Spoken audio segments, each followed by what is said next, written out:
ശ്യാമ മേഘമേ നീ യദുകുല സ്നേഹ തൂത്തുമായി വാ.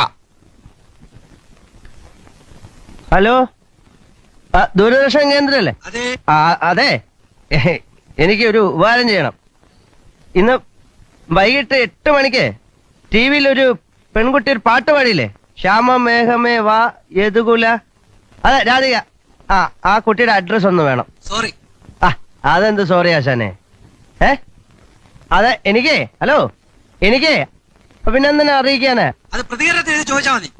എനിക്ക് പ്രതികരണത്തിൽ കൂടെ അറിയിച്ചാൽ പോരാ, നേരിട്ട് അറിയിക്കണം. ഞാൻ ആരാന്നോ? എടോ ഒരു ഇന്ത്യൻ പൗരൻ നിലയിൽ അതിന്റെ മൗലികാവകാശ എനിക്ക് നേരിട്ട് അറിയിക്കണം. അതിന്റെ അഡ്രസ് കല്യാണം കഴിക്കാനാണോ? കല്യാണം കഴിക്കാൻ തന്നെ. തനിക്ക് എങ്ങനെ മനസ്സിലായി? കല്യാണം കഴിക്കാൻ തന്നെടാ. താൻ കൂടുതൽ വായൊന്നും അടിക്കണ്ട. താൻ ആ പരിപാടി ഇടയ്ക്ക് കട്ടായപ്പോയതിനെ കുറിച്ച് എന്ത് പറയുന്നു? ഞാൻ ആരാന്നോ? ഞാൻ നിന്റെ